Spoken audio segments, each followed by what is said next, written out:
Pilipinas lang nakataya dito. Soberenya ng Pilipinas ang nakataya dito, kinabukasan ng ating bansa. Sana suportahan ninyo kami sa aming pagkikibaka dito dahil hindi po ito biro. Kami po ay ako'y naging chief NP lang para magtrabaho. Tapos ganun na lang gagawin nila kahit na wala pang klarong warrant of arrest. Dinideny ng DOJ na walang arrest warrant ng ICC na nakarating sa kanila. Ngayon, itong isang private individual na si Trillanes, meron siyang hawak-hawak. How come?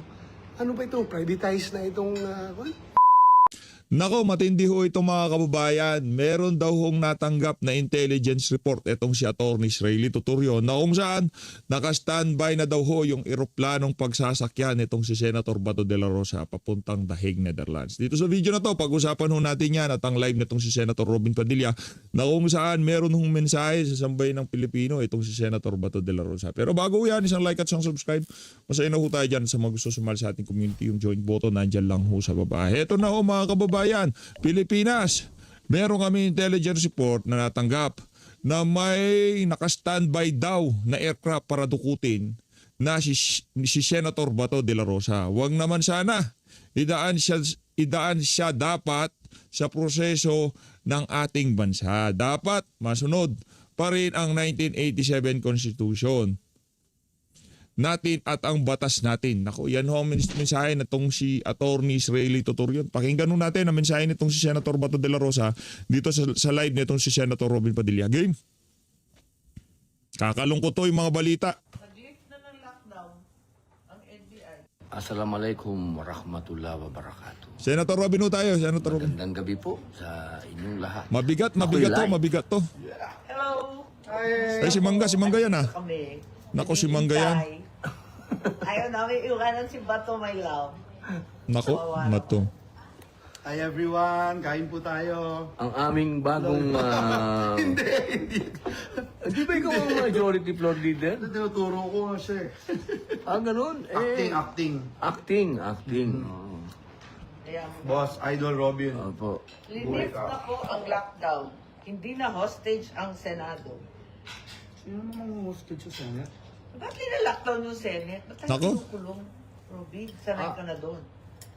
Kung pangungulungan lang medyo may experience tayo dyan.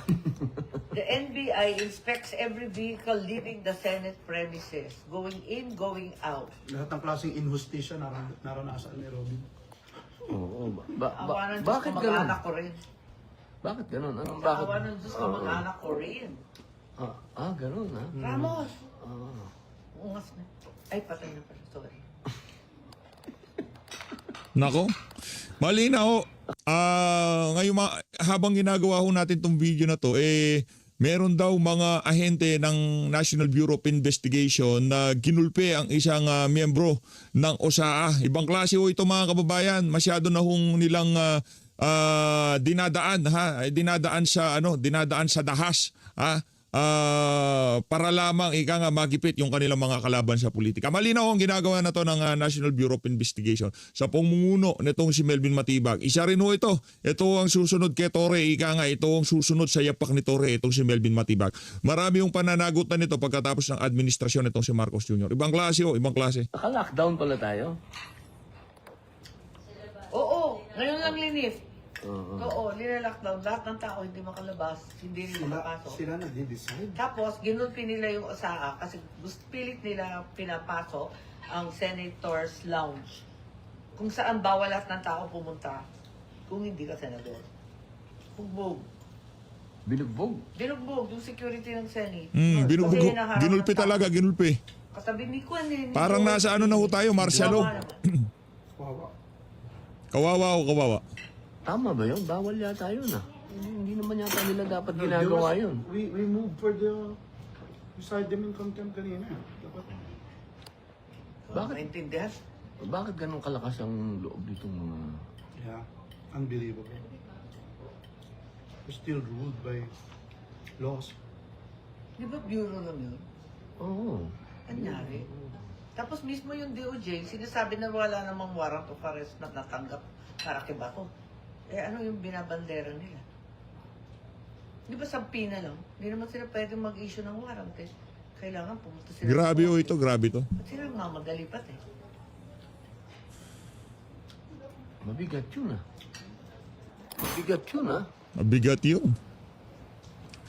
Siyempre po. Suportahan natin ha. I-share nyo itong video na to para mas marami sa ating mga kababayan na maintindihan na kung ano nga ba nangyayari ngayon dyan sa Senado.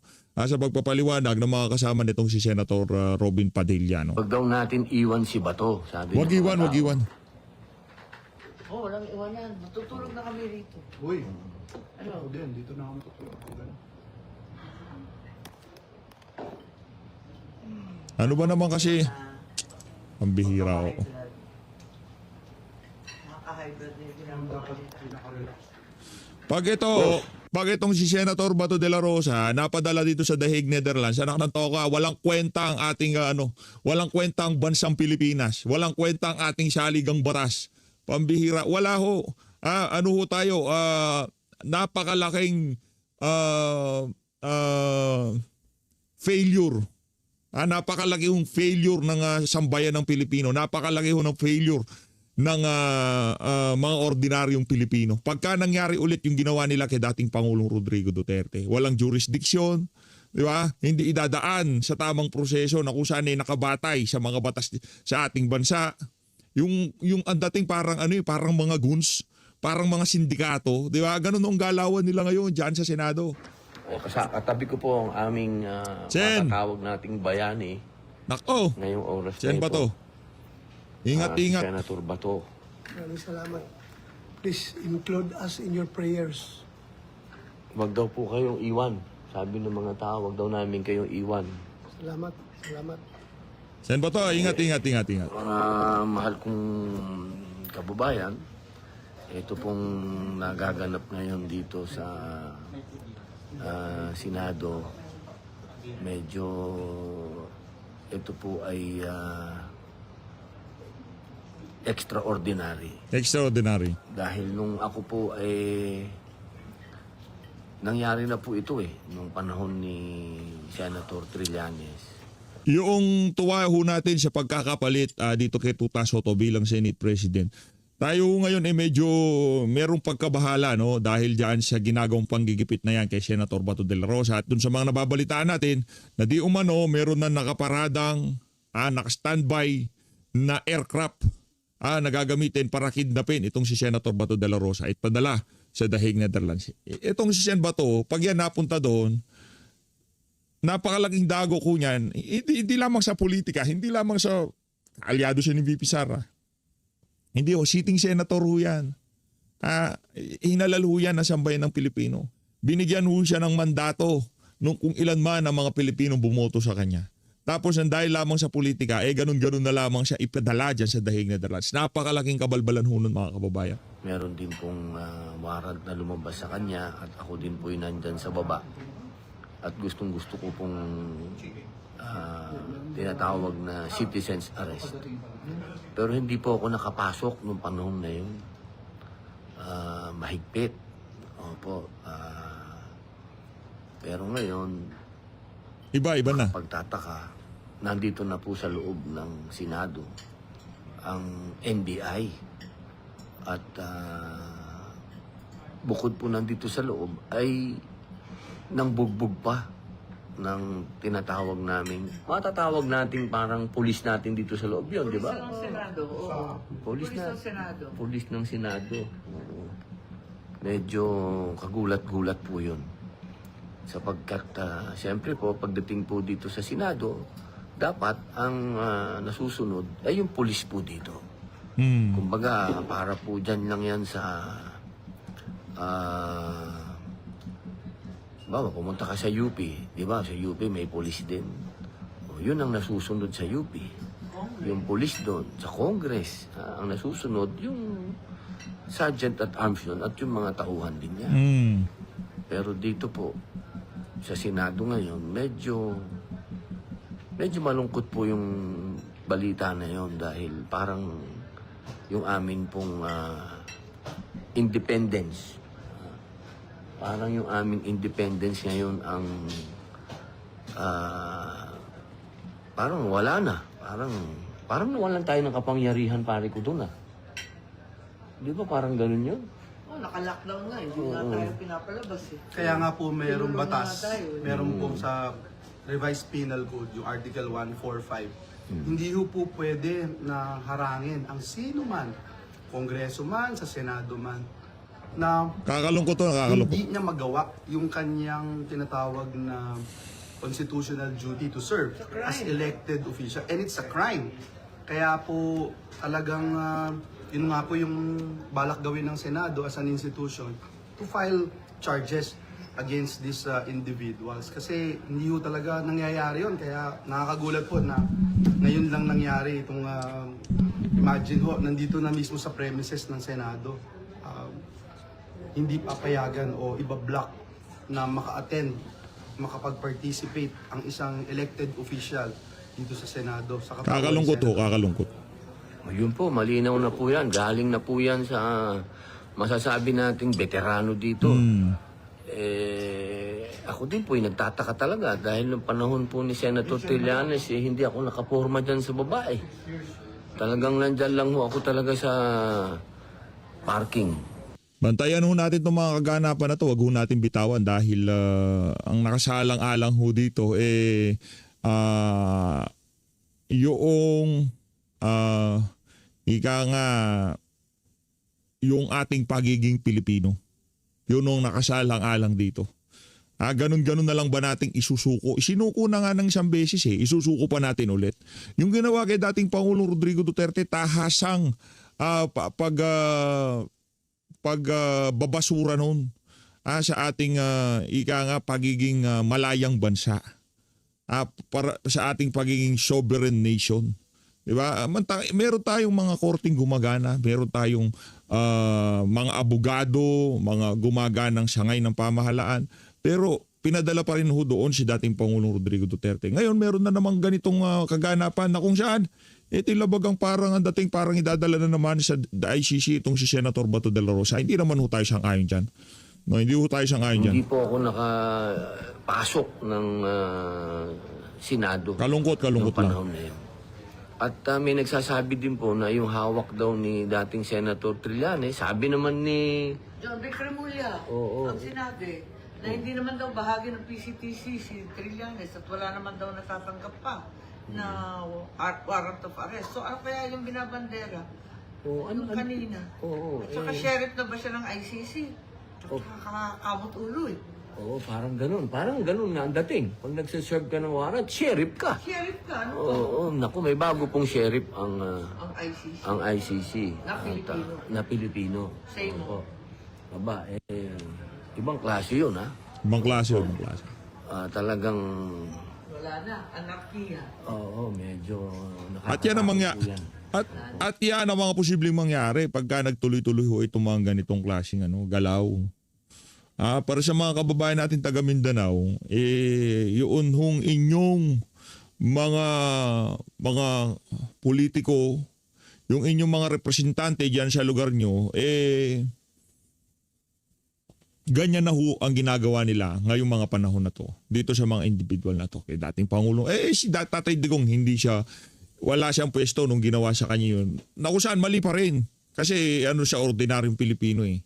Diba? Dito ibang usapan na to. Sitting senator ang gusto ho nilang kidnapin at ipadala uli dyan sa dahing ICC. Anarchy, ang title. Yan po ang mga pangyayari dito sa Senado ngayon. At Mga kababayan ko, wag natin pabayaan si Senator Bato. Pagdasalo natin si Sen Bato. Dito po kami ngayon sa Senado. Paglaban natin ang kanyang karapatan. Dito si Senator Robin. Ito Senator Bato. Sen Mga Bato, kababayan ko, wag natin pabayaan Senator Bato. kung natin pabayaan. So bayan ko, trust in God. kaya po, To trust in the Lord our God. 30,000 po ang nanonood sa atin, ha? 30,000. Ngayon, ang nanonood sa atin, mga kababayan natin, andito Nako, po ang yan ba ating to? bayani ngayon. Aarestuhin ako. May warrant of arrest daw si Trillanes na hawak. Hindi naman siya ICC, hindi siya PCTC, pero siya may hawak. Pero ayaw niya ipakita sa tao dahil somewhat spurious yung kanyang warrant of arrest. Wala klaro, hindi klaro. Hindi klaro yung kanyang warrant. Wala daw case number.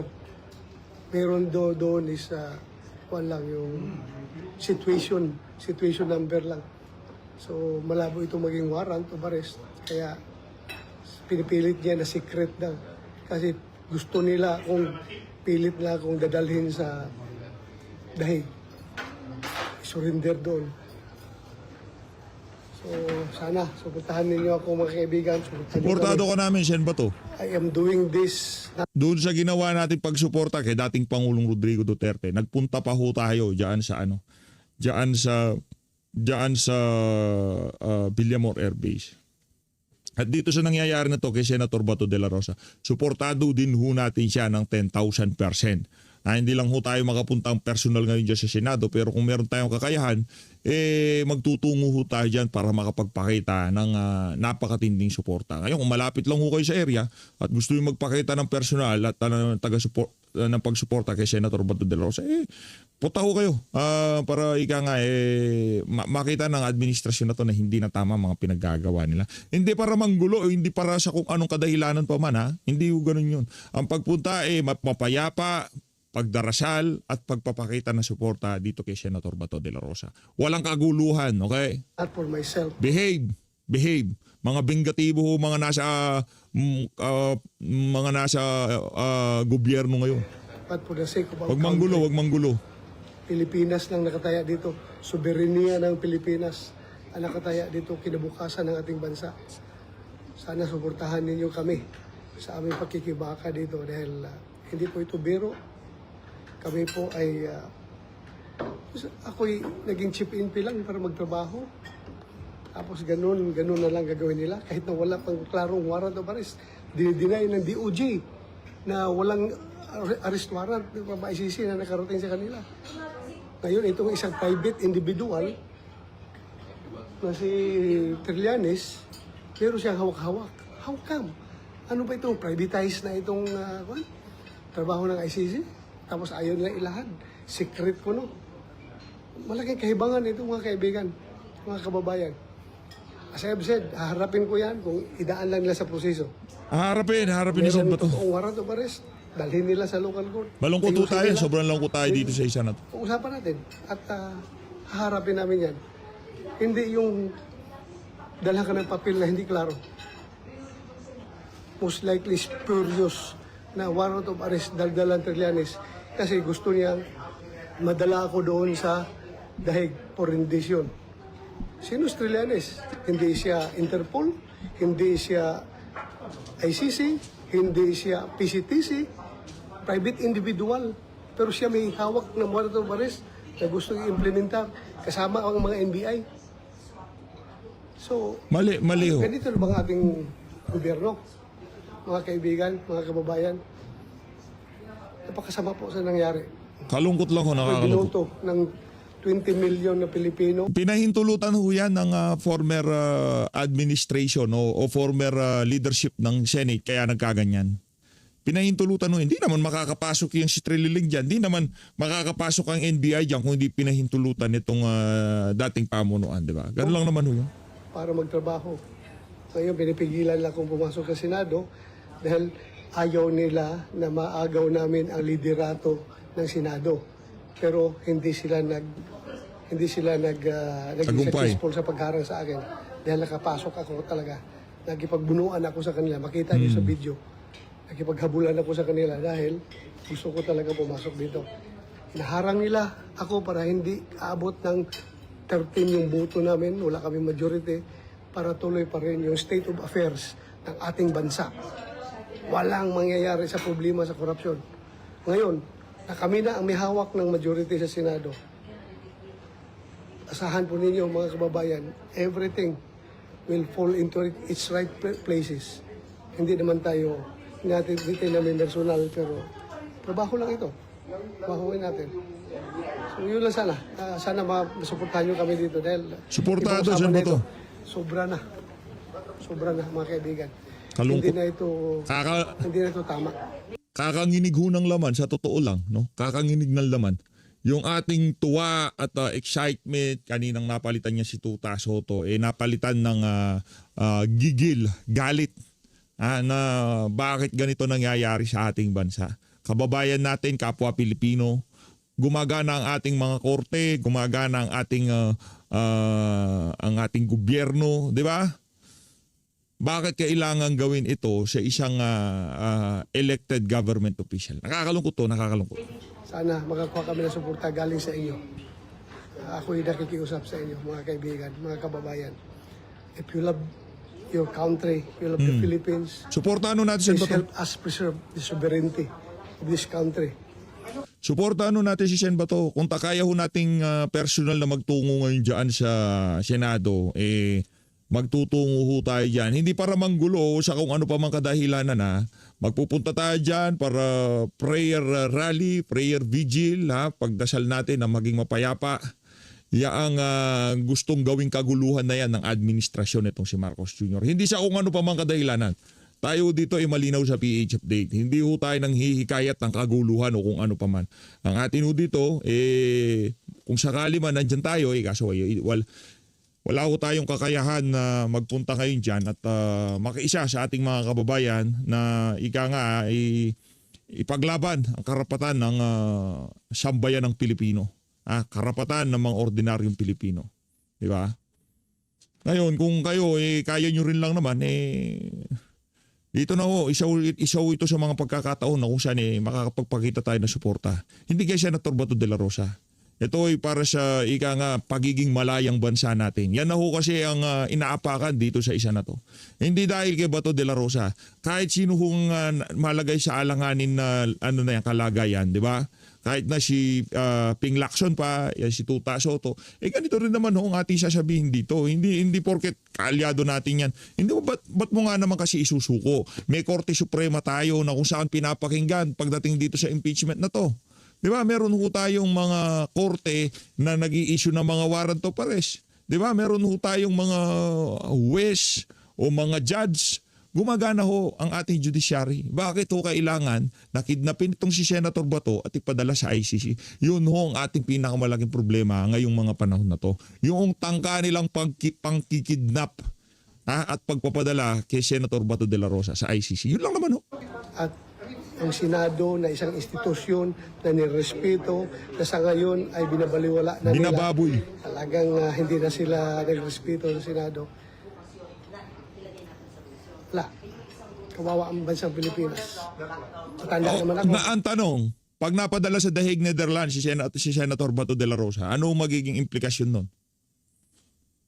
Ganun na lang ho ba kainutil ang mga korte natin sa Pilipinas? Ganun na ho ba kawalang kwenta ang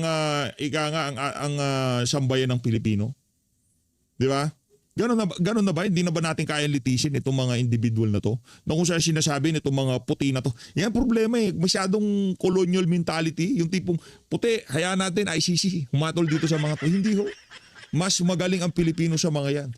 Pambihira. Diba? Magaling naman tayo sa mga yan.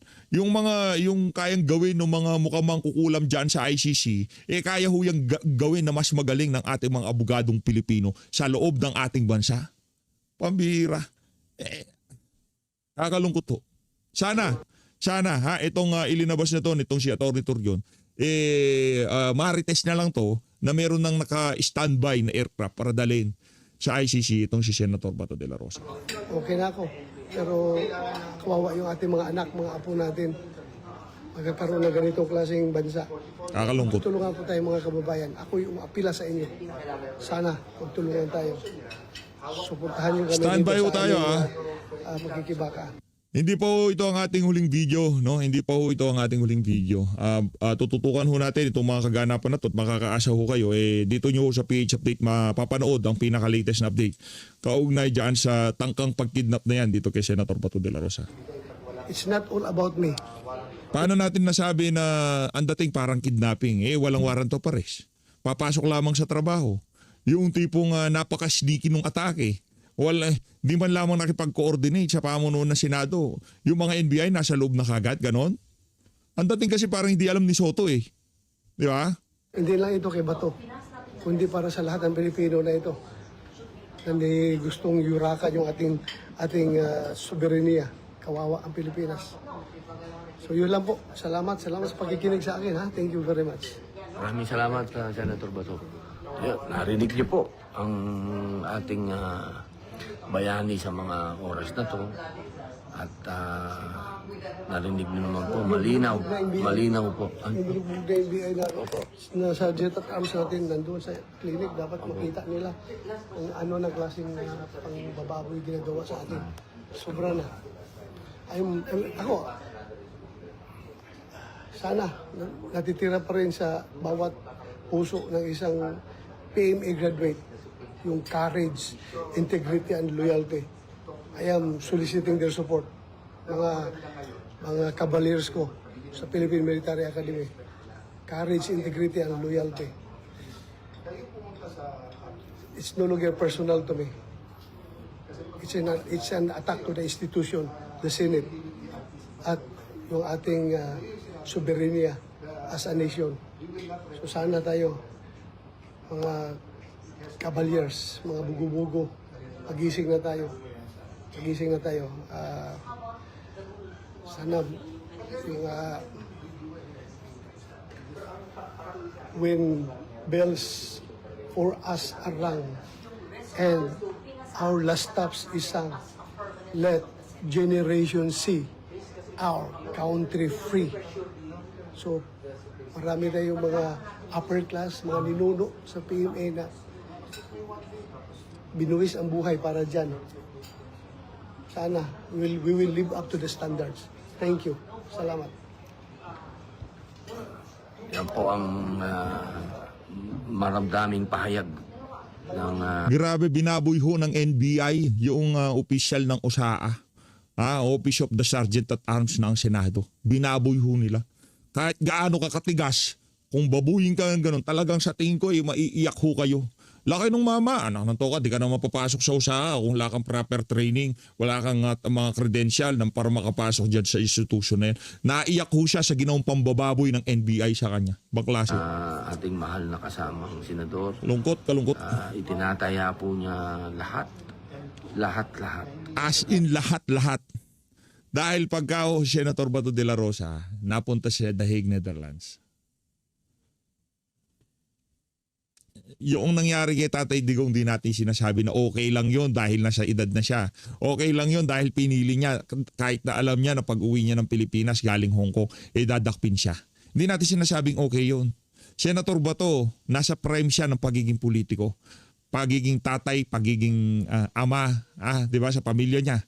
At pag napunta siya doon, tapos na ho lahat yan, mga kababayan. Nakakalungkot.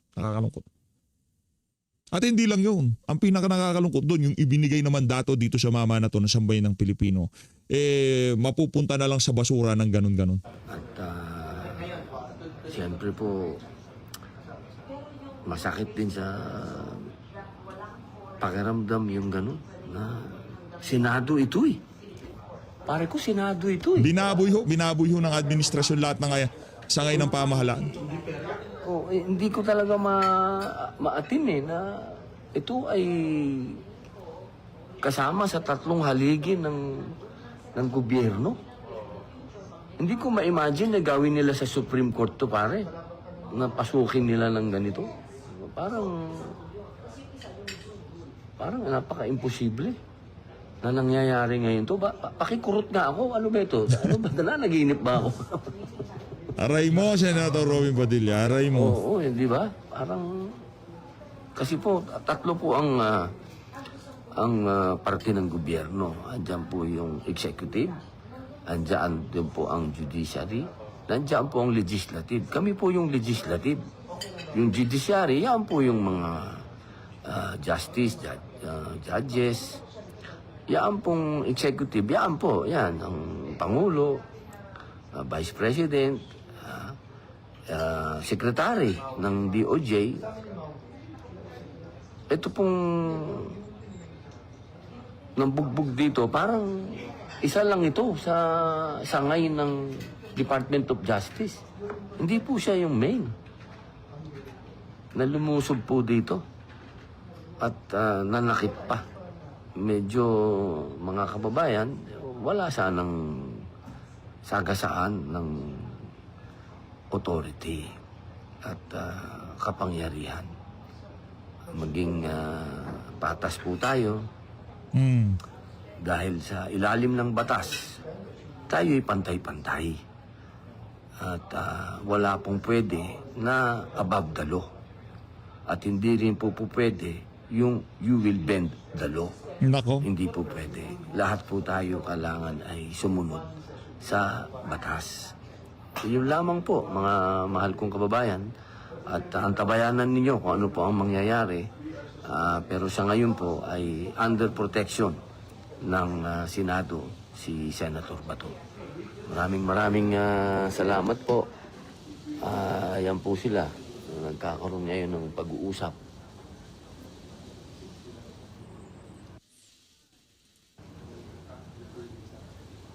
Ayan o ang ating mga magigiting na senador. Putao tayo dun sa interview nitong si Senator Alan Peter Cayetano. Yo.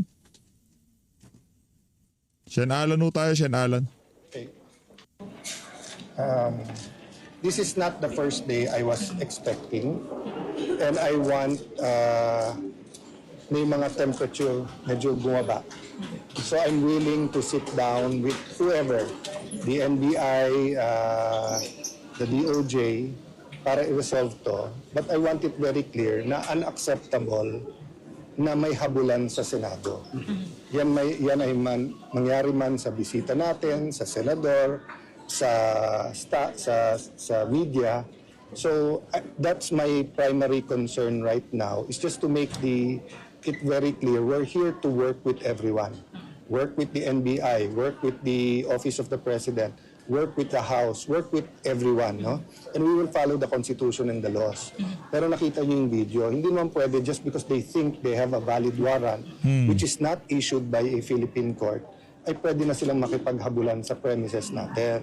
Now, the senators are bringing up to me then that they are heavily armed NBI agents in front of the Senate na may mahahabang barel. It's not, I'm sure hindi ganun ang intention nila. Pero hindi magandang, the world is in crisis. Let's show naman na despite political differences, despite the fact na they would rather have a different majority here, we can coordinate well. So, but Sana magsilbing aral ho ito sa susunod na administration. No, kung meron kayo namamataan na kups na kagaya ni Trililing, maaga pa lang durugin nyo na. Huwag nyo nang si Tatay Digong kasi. Durugin, padapain na talaga. Hindi padapain, hindi para gurgurin, ha? Yung wala na kredibilidad, sa bagay, pagka minobilize sila ng mga addict, no? Kagaya ng ginawa nila dito kay Trililing, talagang maghahasik ho yan ng laging. at least, lalo sa inyo, no? Ay, no. Nakita nyo na ngayon kung Lungkot. bakit hindi pumapasok si Senator Bato. So paano Nakita nyo na. ma-diffuse? Kasi na kapag maaresto si Senator Bato, ililipad siya agad sa dahig. So, kayo po ba, isusurrender niyo po siya? Okay. Whatever the dangers, etc., may korte tayo, may batas. Diba? So, na-discuss na yon sa Senate Resolution 44, which states that ang paniniwala ng Senado, that was approved by the Senate, diba?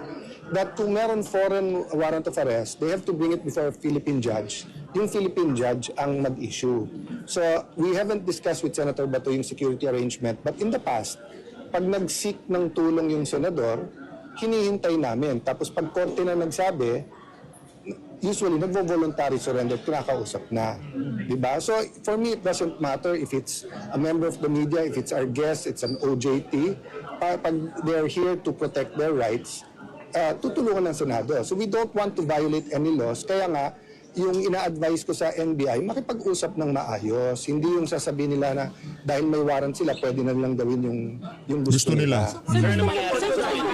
Isang follow-up na. Kapag nakipag-usap ng maayos, pwedeng ibigay, iserve kay Senator Bato yung warrant, sir, ICC warrant, papayagan. Si Raulo naman tong si Mean Los Baños. Ang bubobo ng mga tanong. Napagkasunduan na nga, pagka merong ICC warrant, idadaan muna sa local courts. Anak ng Petrang Garapata. Ganito yung mga media natin. Partida, nag-aral pa yung journalism, ha? simpleng pakikinig lamang sa sinasabi ng ini-interview ay sa bagay. Meron nga pala silang naratibo. They can give it to his office. If gusto Ang niya, pwede niyang bihira. tanggapin. Pero yun nga, yung legal basis. Ang Legal sinasabi ko basis, makipag-usap para maayos. Hindi yung what if lumabas yung mga taga Sergeant at Arms dito na may baril din lahat. Gobyerno tayo, laban sa gobyerno. Yan. O kung habulin ko rin silang Meron din naman ho kasing armas yung mga yan, yung mga ano na yan, yung mga taga-usa.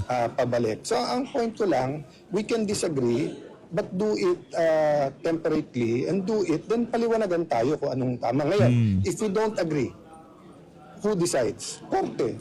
Korte. Pag korte na naman nagsabi, susunod tayo. Isi-serve lang, pero hindi aarestuhin. That's clear. Yes. Hindi kayo papayag na maaresto sa Senator Bato. Well, hindi namin nakikita eh. So kung may warrant of arrest sila galing sa Philippine court, di pag-aaralan namin yun. If it's in order, then we will even convince him that this is a Philippine court. At sinabi na nung asawa niya sa akin long ago, may assurance lang that the Philippine courts will take cognizance of the case. Hindi pa nga assurance na kakampihan sila, papasok si Senator Bato. But yun ang point ko lang. All this time, gusto niyang pumasok. But totoo pala yung threat na ayaw siyang pabotohin. Diba? RSP, I have to go back and start. ang situation ngayon kasi, nandito ang NBI sa loob. Yes. At nandun din sa labas, so paano we'll finish the session. Then kung gusto nila makipag-usap, makikipag-usap kami. Diba? There's too many problems to create another problem. Meantime, Senator Bato is under protective custody na, so But I still ask him whether he wants to go home, whether he wants to attend. That's why nga, ang motion ni Senator Marcoleta, napayagan siya through Zoom or any teleconferencing. Para lang may options din siya. papayagan niyo yun, sir? Well, given what happened today, di ba kasi nung COVID, pare-pareho tayo ng sitwasyon at hindi pwedeng puno. So, pinayagan natin. Sa rules, pag force majeure or national emergency, pwede rin. Pero ngayon, pinipigilan ng isang miyembro paano mag-attend eh. Di ba? So, there's only 24 of us. Hindi pa pwedeng pigilan ng isang miyembro. So, if maayos ang pakikipag-usap sa lahat, then everyone can be As present. far Kung as hindi, you're concerned, they can serve the warrant but they cannot arrest Sen Bato. serving the warrant kasi ibig sabihin bibigay mo lang eh. Yes. We'd never naman, di ba, whether iwan mo sa pinto, ibigay mo, email mo, pwede naman yon. But not arrest. O kahit yung ako tumanggap, pwede rin eh. Di ba, as administrative head of the Senate. Pero hindi naman sila pwedeng walang coordination or kung meron man, dahil sinabi nga nung dating sa head na nag-coordinate kay Senator Soto, hindi naman ibig sabihin may carte blanche sila na kahit ano na lang pwedeng gawin. Di ba pag sinabi ko sa inyong pwede ba akong magpa-interview sa newsroom, pagpasok doon, hindi naman ako pwedeng nakipaghaguran kahit kanino doon o nangaagaw ng cellphone sa inyo. So, Iba yung coordination, di ba, na nandito kami para gawin to. And there were some lapses.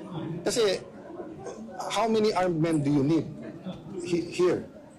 Senator Bato was alone, ha? Staff ko yung kasama niya. He was alone, ha? Walang security, walang mga baril yung mga yun. But yung So, sir, ano yung- will not allow arrest.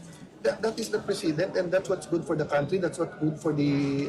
We will allow an arrest under the condition that it is a Philippine court, and then kakausapin si Ang Senator kulit. Bato na Ang kulit ng mga taga-media, pinagpipilitan nila yung arrest na yung warrant ay nanggaling ICC. Idaan nga sa local court sa anak ng Petrang Garapata.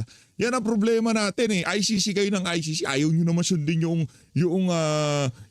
rules ng ICC. Na kahit na meron ng arrest warrant ng ICC, kailangan pa rin dumaan sa mga local courts.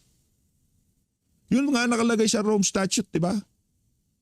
Ang gusto ko nila, kidnapping. Yang gusto ng mga taga-media.